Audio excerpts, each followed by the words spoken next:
మన ద్వారా సమాజానికి ఏం జరుగుతుందని కూడా మనం ఆలోచించడం మొదలు పెడతాం. కాబట్టి ఇక్కడ ఉన్న ఈ ఫెసిలిటీని, ఇక్కడ ఉన్న ఈ సంస్థని మీరందరూ ఖచ్చితంగా మీరొక్కరే కాకుండా మీ చుట్టుపక్కల ఉన్న వాళ్ళు, మీ మిత్రులు, వీళ్ళందరినీ కూడా ఇక్కడికి తీసుకురావడానికి ప్రయత్నించండి. తద్వారా ఒక అద్భుతమైన భారతదేశాన్ని మనం తయారు చేసుకోవాలి. అది మన ఉద్దేశం. ఇప్పుడే స్వామీజీ చెప్పారు, ఎప్పుడైతే మనం ఇండియన్స్ ను ట్రాన్స్ఫార్మ్ చేస్తామో, భారతీయుల్ని మనము ట్రాన్స్ఫార్మ్ చేరుస్తామో భారతదేశం మారిపోతుంది. భారతదేశాన్ని మార్చాలంటే భారతీయుల్ని మార్చాలి. అది చాలా ముఖ్యం. భారతీయుల్ని మార్చాలంటే నేను మారాలి. అది ముఖ్యం. నేను మారితే భారతీయుడు మారుతాడు, భారతీయుడు మారితే భారతదేశం మారుతుంది. అందువల్ల ఎప్పుడు మన నుంచి మనం మొదలు పెడదాం. ఎందుకంటే నేను ఈ పని చేయలేను అని చెప్పుకోవడానికి చాలా కారణాలు దొరుకుతాయి మీకు. నేనొక్కడిని మారితే సమాజం మారుతుందా, నేనొక్కడిని మారితే భారతదేశం మారుతుందా, కాబట్టి అందరూ మారినప్పుడు నేను మారుతాను. అది మనకొక జస్టిఫికేషన్. దాంతో ఎవరూ మారట్లేదు, తద్వారా భారతదేశం మారట్లేదు. అది అందువల్ల ప్రతిరోజు మనం కంకణం కట్టుకోవాలి. ఈ రోజు నేను సమాజానికి ఉపయోగపడే ఏదైనా ఒక పని చేస్తాను. కేవలం మనం బార్డర్లోకి వెళ్లి అక్కడ శత్రువులతో పోరాడడం మాత్రమే అది దేశభక్తి. అది దేశభక్తి. మన దేశంలో ఉంటూ మన చుట్టూ ఉన్న నియమాలను పాటిస్తూ ఉండడం, ఇది కూడా దేశభక్తి. మాతృమూర్తిని, మాతృభాషని, మాతృదేశాన్ని ప్రేమించడం దేశభక్తి అని మహాత్మా గాంధీ గారు చెప్పారు. మనం మాతృమూర్తుల్ని మనం ప్రేమిద్దాం, తల్లిదండ్రులను మనం ప్రేమిద్దాం, గురువుల్ని ప్రేమిద్దాం, మన భాషను మనము ప్రేమిద్దాం, మన దేశాన్ని మనం ప్రేమిద్దాం. చిన్న విషయాలు, పెద్ద విషయాలు కానే కావు. కాబట్టి ఈ చిన్న విషయాలు మనం చేసుకుంటూ వెళ్ళిపోగలిగితే ఎంతో విధమైన అభివృద్ధిని, తద్వారా దేశాన్ని కూడా మనం మార్చచ్చు. అలాంటి దేశాన్ని మార్చిన మహానుభావుడు స్వామి వివేకానంద. ఆయన మహానుభావుడు. ఈ కాలంలోగా ఆ కాలంలో విమానాలు ఇవి ఉండేది లేవు. ఒక రోజులో మనం అమెరికాకు వెళ్ళిపోవడం ఇలాంటిది మనం ఆలోచించలేము. ఆ టైంలో సముద్రాల్లో వెళ్లాల్సి వచ్చింది. ఎన్నో రోజులు పట్టేది అక్కడ చేరడానికి. అక్కడ చేరిన తర్వాత కూడా కొత్త వాతావరణం అంతా, ఎవరెవరో కొత్త మనుషులు. ఈ మనుషుల ముందు నేను ఎలా వెళ్ళగలను, ఇవన్నీ కూడా మనసులో వస్తున్న సంకోచాలు. కానీ ఏ మనిషికైతే ఆ శక్తి ఉంటుందో ఆ మనిషి ఖచ్చితంగా ప్రతి చోట జయించగలడు. అది మనకు చూపించిన మహానుభావులు స్వామి వివేకానందుల వారు. ఆ వరల్డ్ పార్లమెంట్ ఆఫ్ రిలీజియన్స్ లో వెళ్లి ఆయన మాట్లాడారు.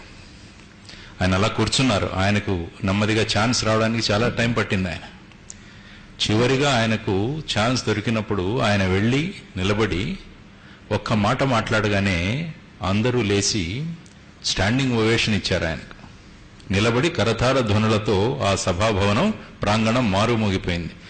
ఏమీ అనలేదు ఆయన. Dear sisters and brothers of America అన్నారు. అంతే, ఇంకేం అనలేదు ఆయన.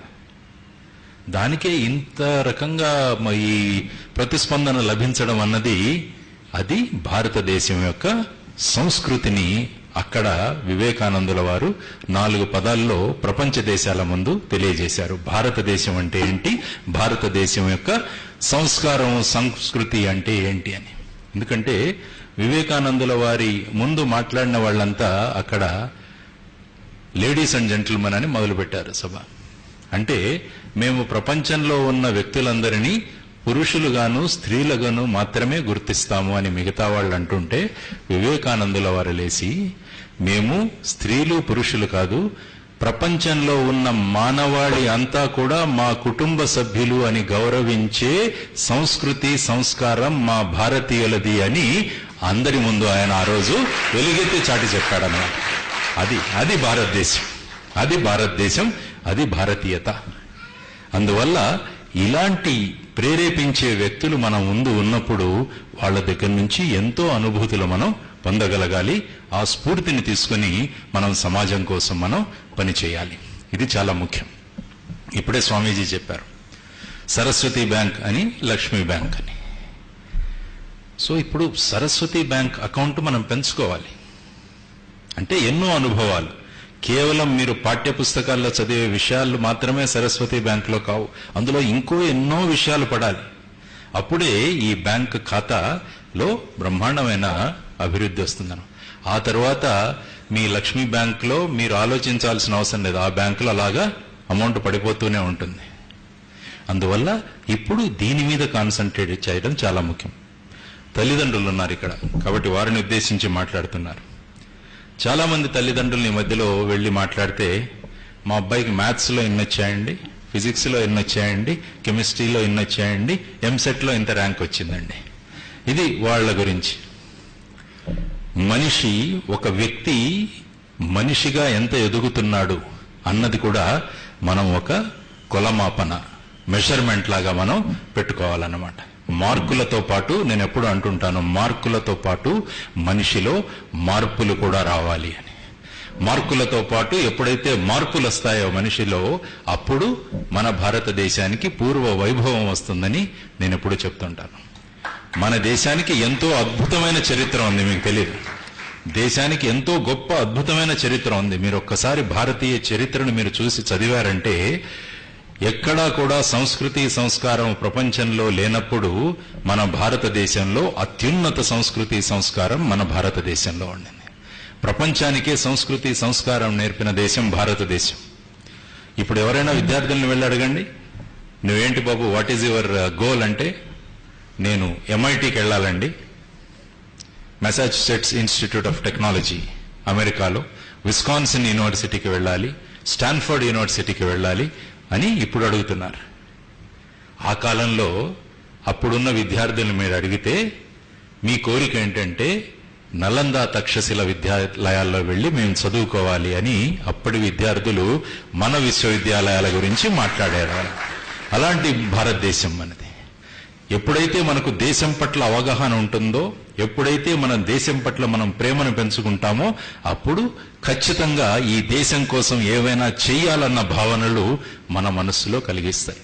కాబట్టి ఇలాంటి సమయాల్లో, ఇలాంటి ప్రదేశాల్లో మీకు అలాంటి స్ఫూర్తి దొరుకుతుంది. కాబట్టి ఇలాంటి ఎంతో మంది వాళ్ళ ప్రాపంచిక జీవితాలు వదిలేసి మన కోసం, మన దేశం కోసం, మన దేశ పౌరుల కోసం వాళ్ళు వాళ్ళ జీవితాలని వదిలేసి కాషాయ వస్త్రాలు కట్టుకొని మన సమాజం కోసం పనిచేస్తూ ఉన్నారు. కాబట్టి అలాంటి వ్యక్తుల నుంచి మనం స్ఫూర్తిని పొందగలగాలి. అందువల్ల మీ అందరినీ నేను మరొకసారి అభినందిస్తున్నాను. ఎందుకంటే ఇలాంటి సండే మీరు అటు ఇటు వెళ్లకుండా కొత్త కొత్త సినిమాలన్నీ వేసేస్తుంటారు ఈ ఛానల్స్ వాళ్ళు. కాబట్టి అవన్నీ వదిలేసి మీరు ఇక్కడికి వచ్చి కూర్చున్నారంటే ఏదో ఒకటి చెయ్యాలి, జీవితంలో ఏదో ఒకటి సాధించాలి, సాధించి చూపించాలన్న మీలో ఉన్న తపన కనపడుతుందన్నమాట. ఈ చిన్న పిల్లవాడు వచ్చి కూర్చున్నాడు ఇక్కడ. నువ్వే, ఏం పేరు నీ పేరు? రణధీర్.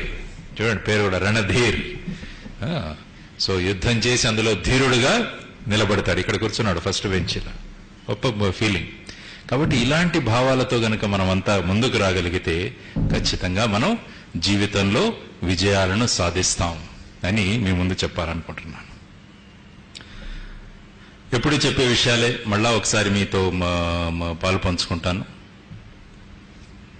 ముఖ్యంగా తల్లిదండ్రులు ఇక్కడ ఉన్నారు కాబట్టి,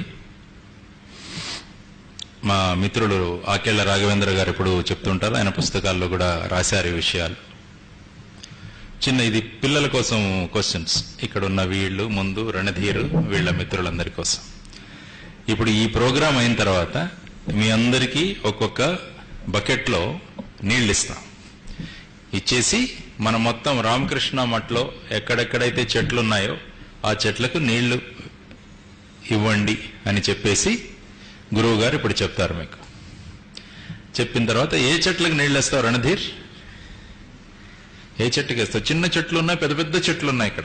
ఏ చెట్టుకి వేస్తావు నీళ్లు? పెద్దదానికి వేస్తావు. ఎందుకు? పెద్దది హ్యాపీగా బతుకుతుంది కదా అది. నువ్వు నీళ్ళు వేయకున్నా కూడా అది బతికిపోతుంది. ఎందుకంటే దాని వేళ్లు లోపలికి వెళ్ళిపోయాయి, రూట్స్. ఆ రూట్స్ లో ఉన్న నీళ్ళన్నీ కూడా అది తీసేసుకొని అది బతకగలదు. నీళ్లు దేనికి కావాలి? చిన్న చెట్లు. ఎందుకంటే వాటిలో వేర్లు ఇంకా పైనే ఉన్నాయి. అది ఇంకా లోపలికి వెళ్ళి లోపల ఉన్న నీళ్లను పీల్చుకునే శక్తి దానికి రాలేదన్నమాట. అందువల్ల చిన్న మొక్కలకి మనం నీళ్ళు వేసి వస్తాం. అంతే కదా. అందుకనే నీళ్లు దేనికి కావాలి? చిన్న మొక్కలకు కావాలి. అందువల్ల ఇక్కడ కూడా మీరు చిన్న చిన్న మొక్కలు ఇక్కడంతా, సో మీ చిన్న మొక్కలకి ఇక్కడ నీళ్లు పోస్తూ ఉన్నారనమాట. నీళ్లు పోస్తేనే సరిపోతుందా? చెట్టు పెరిగిపోతుందా? ఏమేం కావాలి మరి నీళ్లకి? సన్లైట్ కావాలి. Very good. ఇంకా కార్బన్ డైఆక్సైడ్ అది వదిలేస్తుంది బయటికి మనకి. కార్బన్ డైఆక్సైడ్ తీసుకుని ఆక్సిజన్ ఇస్తుంది. Very good. కార్బన్ డైఆక్సైడ్ బ్రహ్మాండంగా ప్రొడ్యూస్ చేస్తున్నాం మనం. సో కార్బన్ డైఆక్సైడ్ కావాలి, సూర్యరశ్మి కావాలి, తర్వాత నీళ్లు పోస్తున్నాం దానికి. ఇంకా ఏం పోస్తాం? అప్పుడప్పుడు ఎరువులు, మాన్యూర్, ఎరువులు వేస్తాం కదా, ఎరువులు వేస్తాం మనం. ఇదంతా పెడుతుంటే చెట్టు బాగా పెరుగుతుందా? కానీ ఇంకొక చిన్న విషయం ఉంటుంది అక్కడ. ఇవన్నీ వేసిన తర్వాత ఆ చెట్టు పక్కనంతా చిన్న చిన్న ఏమొచ్చేస్తాయి?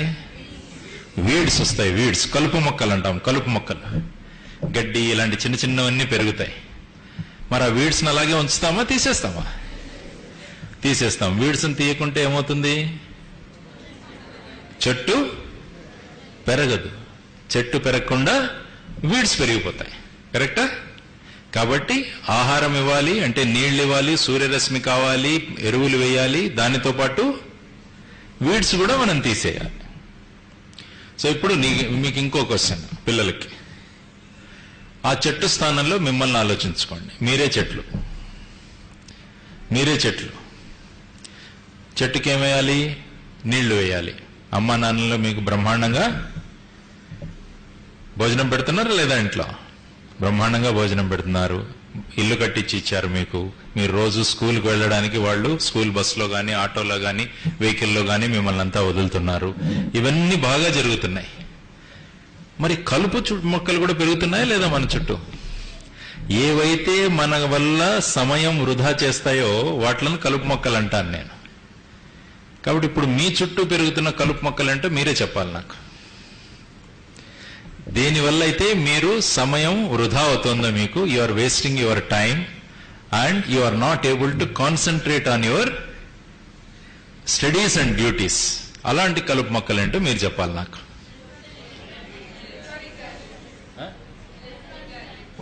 Electronic gadgets, very good, number 1. ఇంకా సెల్ ఫోన్, సోషల్ నెట్వర్కింగ్, ఇంకా టీవీ, కంప్యూటర్. కంప్యూటర్ మంచికి చెడుకు రెండుకు వాడుకోవచ్చు. Electronic gadget. రణధీర్ నువ్వేం చెప్పట్లా? ఇంకేమైనా ఉన్నాయా? ఫేస్బుక్. ఫేస్బుక్ గురించి నీకు తెలుసు అనమాట. ఓకే. ఇంకా ఇంకా అమ్మా, అట్రాక్షన్స్. ఇంకా ముఖ్యమైనది వదిలేశారు మీరు. సినిమాలు 8. కాబట్టి మీ అందరికీ తెలుసు ఈ కలుపు మొక్కలు ఏంటో మన చుట్టూ. కాబట్టి మన డ్యూటీ ఏంటి? వీటిని పీకేయాలి. వీటిని పీకేస్తే మనం బ్రహ్మాండమైన చెట్టుగా పెరిగి చుట్టూ ఉన్న సమాజానికి మనం నీడనివ్వగలము. మీరు ఒక్కొక్కరు ఒక్కొక్క మహావృక్షం అవ్వాలన్నమాట. అయి మీ చుట్టూ ఉన్న సమాజానికి మీరు నీడనిచ్చి ఎంతో మంది వ్యక్తులు మీ నీడలో కూర్చొని మీ అంత వృక్షాలుగా పెరగాలి.